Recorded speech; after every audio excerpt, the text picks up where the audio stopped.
Hi friends, मैं अश्विन मेहता बम्बई से बोल रहा हूँ। हार्मनी योगा मेरी जो चैनल है उसमें आपका बहुत बहुत स्वागत। आज मैं आपको इम्यूनिटी पावर, रोग प्रतिकारक शक्ति, रेजिस्टेंस पावर कैसे बढ़ाई जाए उसके बारे में थोड़ी कुछ जानकारी देना चाह रहा हूँ। और दूसरा स्पिरिचुअल वे यानी कि आध्यात्मिक रास्ता, उसके बारे में भी मैं आपको जानकारी दे रहा हूँ। ये मेरा 25 इयर्स का योग ट्यूटर का एक्सपीरियंस है जो मैं आपको शेयर करता हूँ। ध्यान से सुनिए और जो भी मैं क्रिया बताता हूँ वो आप ट्राई कीजिए तो बहुत फ़ायदा होगा। आज की तारीख में ये जो कोरोना वायरस जो चल रहा है पूरे वर्ल्ड वाइड, उसमें सिर्फ इम्यूनिटी पावर जो है वो अगर ज़्यादा है तो हम सर्वाइव कर सकते हैं।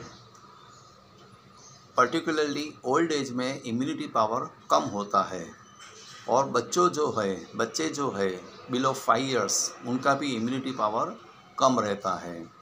तो ये इम्यूनिटी पावर बढ़ाने के लिए क्या करना चाहिए उसकी मैं आपको जानकारी दे रहा हूँ। एक तो योग करो, डीप ब्रीदिंग करो, प्राणायाम करो, दूसरा आसन करो और तीसरा जो है कोई भी एक्सरसाइज करो। ऐसा नहीं है कि सिर्फ योग करो, कुछ भी एक्सरसाइज करो, वॉकिंग, जॉगिंग, स्विमिंग, साइकिलिंग, कुछ खेलो, कुछ भी करो, लेकिन एक्सरसाइज इज़ मस्ट। अब ये डीप ब्रीदिंग प्राणायाम जो है उससे कैसे बढ़ता है वो मैं आपको कह रहा हूँ। नॉर्मल कोर्स में हवा जो है, जो नेचुरल गिफ्ट है, गॉड्स गिफ्ट है, उसमें ऑक्सीजन लेवल जो है वो 15-20% रहता है। और जब हम प्राणायाम करते हैं, डीप ब्रीदिंग करते हैं, तो हमें ऑक्सीजन लेवल रहता है हमारा 70-75%। मतलब कि हमें ऑक्सीजन ज़्यादा मिलता है प्राणायाम करने से। जब ऑक्सीजन ज़्यादा मिला तो क्या हुआ, हमारा रेजिस्टेंस पावर, इम्यूनिटी पावर हमारी एकदम बढ़ जाती है।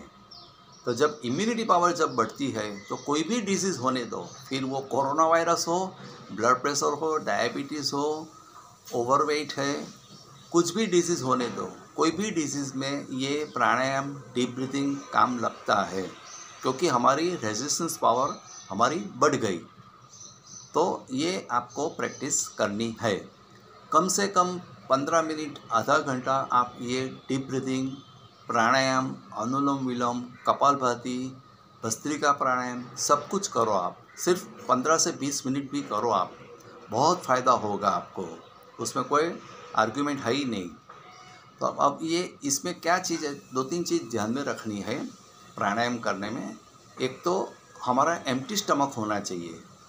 खाने के बाद अगर करना है तो 5 घंटे के बाद करना है, ठीक है।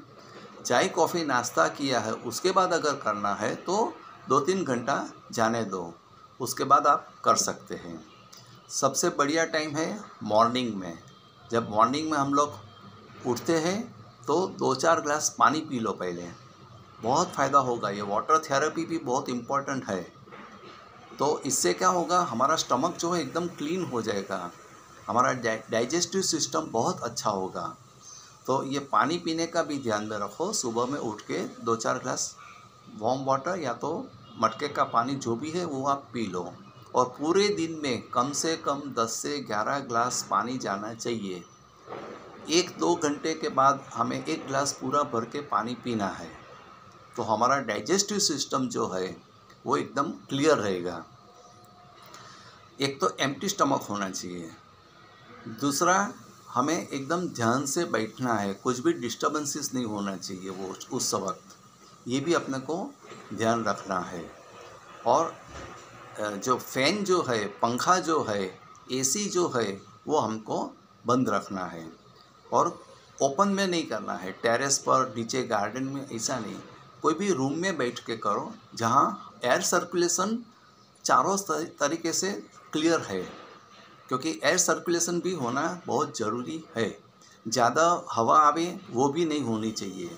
तो ये चीज़ अपने को ध्यान में रखनी है। अब डीप ब्रीदिंग में क्या है कि एकदम डीप में, एकदम दीर्घ प्राणायाम अपना करना है। एकदम डीप में हमको सांस को लेना है, धीरे धीरे धीरे धीरे आवाज़ के सहित एकदम डीप में लेना है।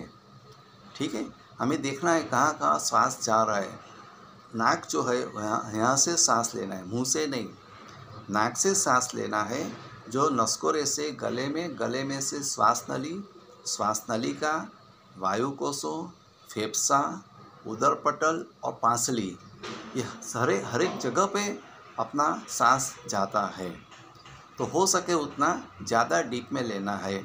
5 सेकंड शुरुआत तो कीजिए, आप 5 सेकंड से शुरू कीजिए, फिर 7, 10, 15 सेकंड तक होगा, डीप में होगा। एकदम डीप में लिया, फिर होल्ड करो, 2-3 सेकंड होल्ड करो। बाद में जैसे हमने धीरे धीरे सांस को लिया है, फिर उसी तरह सांस को धीरे धीरे बाहर निकालना है।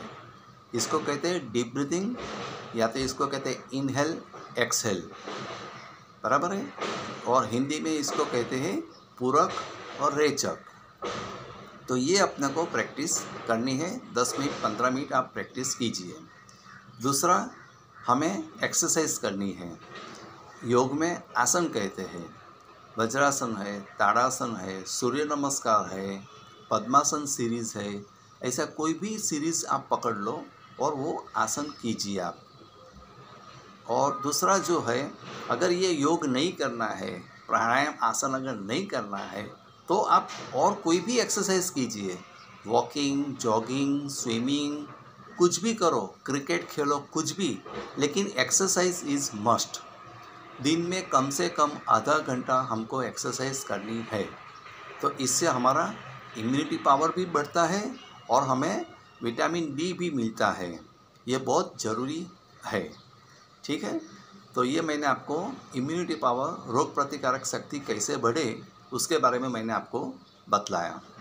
अब हम आपको कह रहे हैं स्पिरिचुअल वे, आध्यात्मिक रास्ता। ये भी बहुत इम्पोर्टेंट है। हमारा पूरा लाइफ मटेरियलिस्टिक लाइफ है, भौतिक लाइफ है हमारा। खाना पीना सोना और जॉब करो, बिजनेस करो, पैसा कमाओ, कोई इन्वेस्टमेंट करो, वेल्थ क्रिएट करो, बस पूरा लाइफ फैमिली में संभालो, पूरा लाइफ उसमें ही हमारा चला जाता है। लेकिन जो स्पिरिचुअल वे जो है, आध्यात्मिक जो चीज़ है, वो एक अलग चीज़ है। तो ये प्राणायाम, आसन, मेडिटेशन, ध्यान करने से हमारा धीरे धीरे स्पिरिचुअल लेवल जो है हमारा धीरे धीरे ऊपर जाता है। क्योंकि जो भी चीज़ है हम लोग जो बाहर ढूंढते हैं, सुख दुख जो भी है, वो सब हमारे भीतर है, हमारे अंदर है। लेकिन अंदर कैसे जाना वो कोई जल्दी बताता नहीं है। तो अंदर जाने के लिए, भीतर उतरने के लिए प्राणायाम सबसे बढ़िया है। क्योंकि प्राणायाम करने से हमारा मन जो है वो एकदम शांत होता है, मन की स्थिरता आती है, स्टेबिलिटी आती है। मन में से फ्रस्ट्रेशन, डिप्रेशन, हताशा, निराशा, उदासीनता, नेगेटिविटी, नकारात्मकता, फालतू विचार, दूसरों का विचार, ये सब धीरे धीरे निकल जाता है और मन में पॉजिटिविटी आती है, सकारात्मकता आती है। कोई भी काम करने में हमको लगता है कि yes I can do it, I can, ऐसा हमको फील होता है। और अंदर उतरने से क्या है, हमको एक आनंद मिलता है। आनंद बाहर नहीं है, बाहर जो है वो खुशी है, सुख दुख है, आनंद नहीं है बाहर। बाहर आनंद जो है वो अंदर है, भीतर उतरने से हमको आनंद मिलता है। और धीरे धीरे हमें जो भी ढूंढना है, जो भी हमें चाहिए, जो भी जानकारी चाहिए, कुछ भी हमें अचीव करना है, तो ये अंदर उतरने से, प्राणायाम करने से, और उसके बाद मेडिटेशन, कम से कम रोज़ 5-10 मिनट मेडिटेशन, ध्यान कीजिए, तो हमारा आध्यात्मिक लेवल जो है वो बहुत ऊपर आएगा। तो ये मैंने आपको इम्यूनिटी पावर के बारे में बताया, ध्यान के बारे में बताया। इसके पहले मैंने ये हर एक चीज़ का वीडियो अपलोड किया है। हार्मनी योगा मेरी जो यूट्यूब चैनल है, उसमें मैंने हर एक चीज़ का, प्राणायाम है, अनुलोम विलोम है, कपालभाति है, भस्त्रिका प्राणायाम है, सूर्य नमस्कार, ताड़ासन, वज्रासन, ये हर एक के बारे में, effect of yoga on mind, body, on spiritual level and intellectual level, हर एक के बारे में मैंने कम से कम 18-20 महीने यूट्यूब पे ये वीडियो अपलोड किया है। तो आप ध्यान से करो, देखो, समझो, और जितना आपको फ़ायदा होगा उससे ज़्यादा फ़ायदा मुझे होगा, क्योंकि आप करेंगे तो आप याद भी करेंगे और आपको लगेगा कि नहीं, ये चीज़ बहुत ज़रूरी है और बहुत फ़ायदा हुआ, तो इससे खुशी ज़्यादा मुझे मिलेगी। मैं सिर्फ मार्केटिंग नहीं कर रहा हूँ, सिर्फ पैसे के लिए मैं नहीं कह रहा हूँ, लेकिन आप अच्छा हो जावे, आपको फ़ायदा हुए, इसके लिए मैं आप ये यूट्यूब पर वीडियो अपलोड कर रहा हूँ। Thank you so much. अगर आपको ये वीडियो अच्छा लगा हो तो आप लाइक करें, शेयर करें, सब्सक्राइब करें, और कोई भी अगर कमेंट करना है तो वो भी आप मुझे कीजिए, ताकि मैं भी कुछ इम्प्रूवमेंट कर सकूं। Because I am also not 100% perfect, I may be wrong somewhere.